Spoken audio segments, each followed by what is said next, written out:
Doctor Ambedkar ने अपनी book Buddha और कार्ल मार्क्स में रूसी साम्यवाद और बौद्ध धर्म के साम्यवाद की तुलना करते हुए क्या विचार प्रस्तुत किए हैं, इस वीडियो में आज डिटेल से समझने की कोशिश करती हूँ।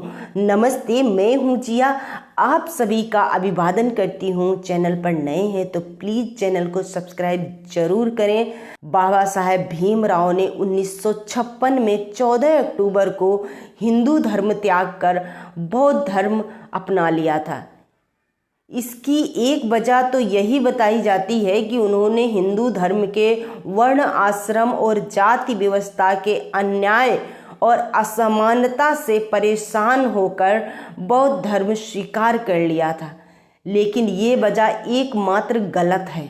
बौद्ध धर्म अपनाने से पहले अंबेडकर ने हिंदू धर्म में सुधार के बहुत प्रयास किए और अंतोगत्या उन्हें लगा कि इस धर्म में कोई आधारभूत बदलाव नहीं लाए जा सकते।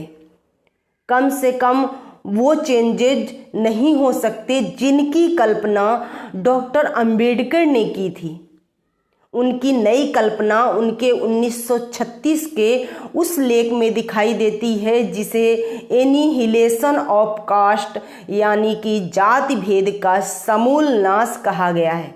इस बात को उन्होंने 13 अक्टूबर 1935 को एओला में कहा था कि मैं हिंदू के रूप में पैदा हुआ हूँ, लेकिन हिंदू के रूप में मरूंगा नहीं। कम से कम यह तो मेरे बस में है। केवल यही वजह नहीं थी जिसके चलते अंबेडकर ने बौद्ध धर्म अपनाने का फैसला लिया, क्योंकि केवल यही वजह यदि है तो इसे पलायनवाद, अलगाववाद और नकारात्मकता का भी नाम दिया जा सकता है। उनके हिंदू धर्म छोड़ने के पीछे कई सकारात्मक पहलू और कारण रहे और वह पूरी मानवता के बारे में है। उनका दूसरा कारण साम्यवाद के एक ऐसे विकल्प के तौर पर भी बौद्ध धर्म को सामने लाना था।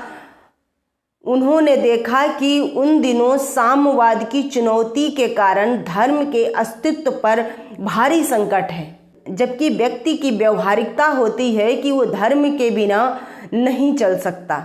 इसलिए उसे एक ऐसा धर्म चाहिए जो तर्क और नैतिकता पर आधारित हो, और ऐसा धर्म केवल बौद्ध धर्म ही है। कहा जाता है भारत में बौद्ध धर्म के पुनरुत्थान का समय 18वीं शताब्दी के मध्य से यूरोपीय विद्वानों के द्वारा शुरू किया गया था। इससे पहले बोध गया जैसे अहम तीर्थ स्थल की भी बड़ी उपेक्षा होती थी। डॉक्टर अंबेडकर ने 12 मई 1956 को कहा था कि जब मैं बौद्ध धर्म को अपनाने की बात करता हूँ तो मुझसे 2 सवाल पूछे जाते हैं कि मैं बौद्ध धर्म को क्यों पसंद करता हूँ, और दूसरा सवाल यह है कि उस समय कई दुनिया में यह धर्म निकला और किस तरह से प्रासंगिक है। इसका जवाब देते हुए भीमराव अंबेडकर कहते हैं कि मैं बौद्ध धर्म को इसलिए चुन रहा हूँ क्योंकि यह 3 सिद्धांतों को एक साथ प्रस्तुत करता है जिसे कोई और धर्म नहीं प्रदान करता है। बौद्ध धर्म प्रज्ञा प्रदान करता है, करुणा प्रदान करता है और समता का संदेश देता है। प्रज्ञा का अर्थ है अंधविश्वास और पारलौकिक शक्तियों के विरुद्ध समझदारी। करुणा का अर्थ है प्रेम और पीड़ित के लिए संवेदना व्यक्त करना।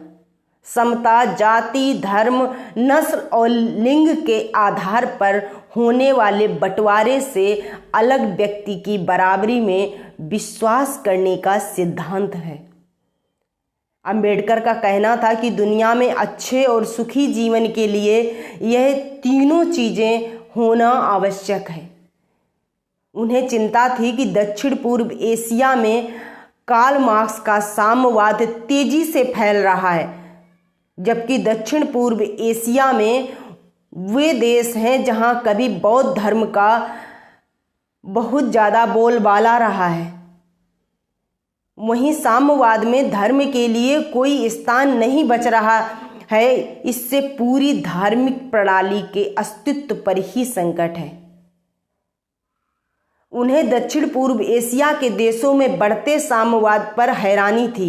इसलिए डॉक्टर अंबेडकर उन्हें यह बताना चाहते थे कि बुद्ध के दर्शन में कार्ल मार्क्स के दर्शन का पूरा जवाब और विकल्प मौजूद है।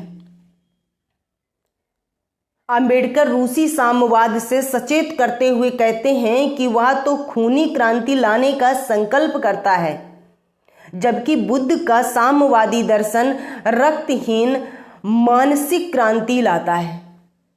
इसलिए जो लोग रूसी साम्यवाद को अपनाना चाहते हैं वो ये बात समझ लें कि बौद्ध धर्म का संघ अपने में एक साम्यवादी संगठन है। यहाँ किसी भी प्रकार की निजी संपत्ति का कोई अवधारणा नहीं है। यह सोच किसी भी हिंसा के माध्यम से नहीं हासिल की गई है। यह तो व्यक्ति को बदलने से आई है और 2500 साल से चली आ रही है। हालांकि अंबेडकर ने माना कि इसमें गिरावट जरूर आई है, लेकिन वह अवधारणा तो आज भी जिंदा है। वे दक्षिण पूर्व एशिया के देशों को सचेत कर रहे थे कि वे रूसी जाल में ना फंसें। वे बुद्ध के दर्शन को पढ़ें, समझें और नई व्याख्या करें। डॉक्टर अंबेडकर ने बौद्ध धर्म और दर्शन को पुनर्जीवित करने और बौद्ध धर्म की नई व्याख्या करने की कोशिश की थी। इससे पहले भारतीय उपमहाद्वीप में बौद्ध धर्म लगभग खत्म हो चुका था। 1750 से 1890 के बीच अंग्रेज विद्वानों ने तमाम स्थलों और साहित्यों की खोज करके उनके बीच संबंध जोड़े और यह स्थापित किया कि भारत में इतना महान धर्म था। यह धर्म भारत से लुप्त होकर यूरोप के साहित्य में जिंदा था। जिन विद्वानों ने इसे पुनर्जीवित किया उनमें प्रिंसेस अलेक्जेंडर कनिंघम और जॉन मार्शल का नाम प्रमुखता से लिया जाता है। एडविन अर्नोल्ड ने भी बोध गया जैसे स्थल की उपेक्षा के बारे में अपनी बुक में लिखा था। डॉक्टर अंबेडकर की बौद्ध धर्म की व्याख्या को कुछ विद्वान इंगेज्ड बुद्धिज्म यानी कि सक्रिय बुद्धिवाद के भीतर रखते हैं। सक्रिय बुद्धिवाद का शब्द वियतनाम के जैन गुरु पिचनाट ने प्रदान की है। युद्ध की स्थितियों से तमाम बौद्ध भिक्षु बहुत चिंतित थे।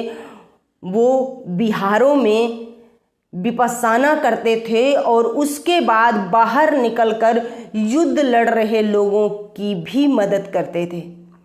इस तरह उन्होंने संसार से अलग रहकर धर्म पालन में भी अपने को केवल नहीं लगाया, बल्कि संसार के साथ जुड़कर उन्हें बेहतर बनाने का प्रयास भी करते रहे।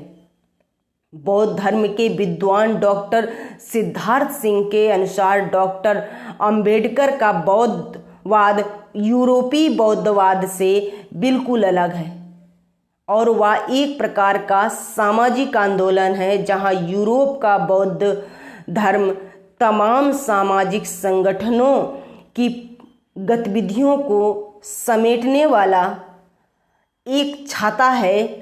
वहीं पर डॉक्टर अंबेडकर का बौद्ध धर्म सामाजिक पीड़ा से मुक्ति का एक आंदोलन है।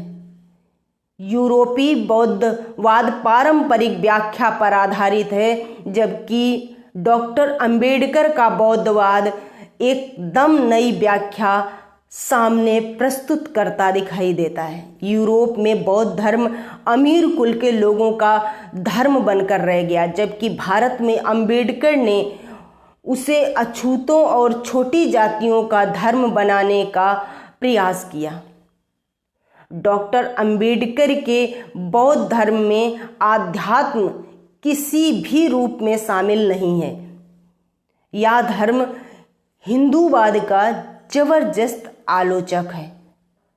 अब प्रश्न यह है कि जब रूस या पूर्व सोवियत संघ का साम्यवाद बिखर गया है और दक्षिण पूर्व एशिया के कुछ देशों में साम्यवाद बचा हुआ है, ऐसी स्थिति में बौद्ध धर्म किस प्रकार एक सामाजिक आंदोलन और सक्रिय धर्म की भूमिका निभा पाएगा।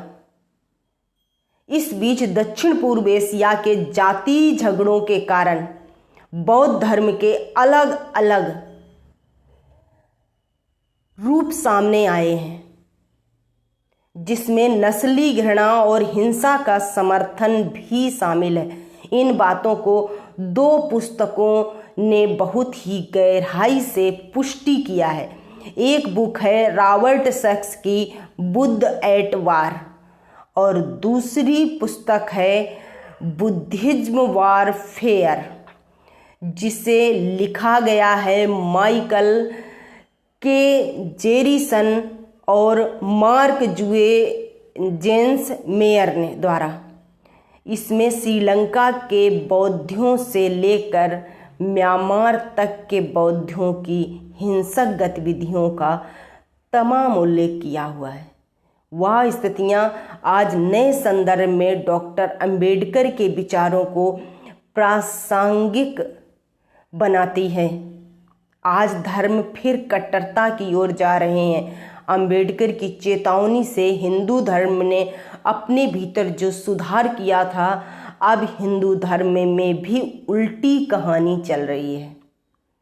जातीय संघर्ष, आतंकवाद, सांप्रदायिकता और उग्र राष्ट्रवाद के साथ खड़े हुए सभ्यताओं के संघर्ष के सिद्धांत ने दुनिया को फिर से एक कड़ी में उलझा दिया है।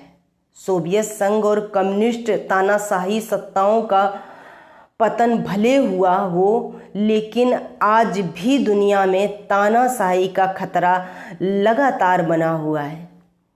इसलिए आज डॉक्टर अंबेडकर के जीवन और विचारों को फिर से पढ़ने की ज़रूरत है। उनका ग्रंथ बुद्ध और उनका धर्म की एक नई व्याख्या करता है। उनका लिखा हुआ संविधान लोकतंत्र और समता की स्थापना करता है। आज भारत और दुनिया उन्हें कितना समझ और अपना पाती है, ये देखने की बात है। वीडियो पसंद आई हो तो वीडियो को लाइक और शेयर करें, चैनल को सब्सक्राइब जरूर करें। बने रहिए हमारे साथ। मिलती हूँ अगली वीडियो में। धन्यवाद।